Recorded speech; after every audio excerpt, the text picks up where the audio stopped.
साम्राज्य न्यूज, सामान्यांचा असामान्य आवाज।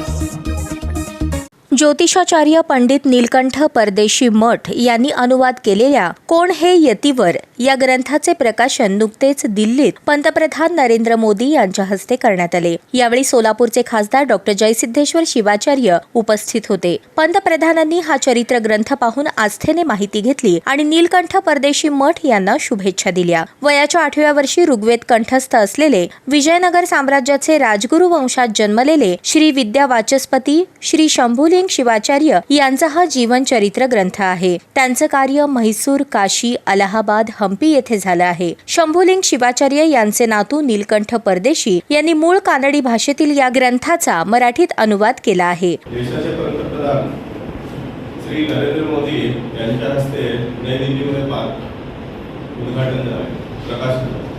त्याप्रसंगी सोलापूरचे खासदार डॉक्टर जयसिद्धेश्वर उपस्थित होते। पंतप्रधान नरेंद्र मोदी यांनी माझ्या ग्रंथाचं अवलोकन केलं, त्या ग्रंथाची माहिती ऐकली आणि आस्थेने माझी चौकशी केली आणि मला शुभेच्छा दिल्या। तर हा जो ग्रंथ आहे कोण हे यतिवर भाग 1 हा मराठीतला ग्रंथ असून हा अनुवाद आहे। मूलतः हा ग्रंथ श्री विद्यानंद शिवाचार्य योगाश्रम फुल्या यांनी कन्नडमध्ये लिहिला। त्या कन्नडमधला अनुवाद मी येथे केलेला आहे।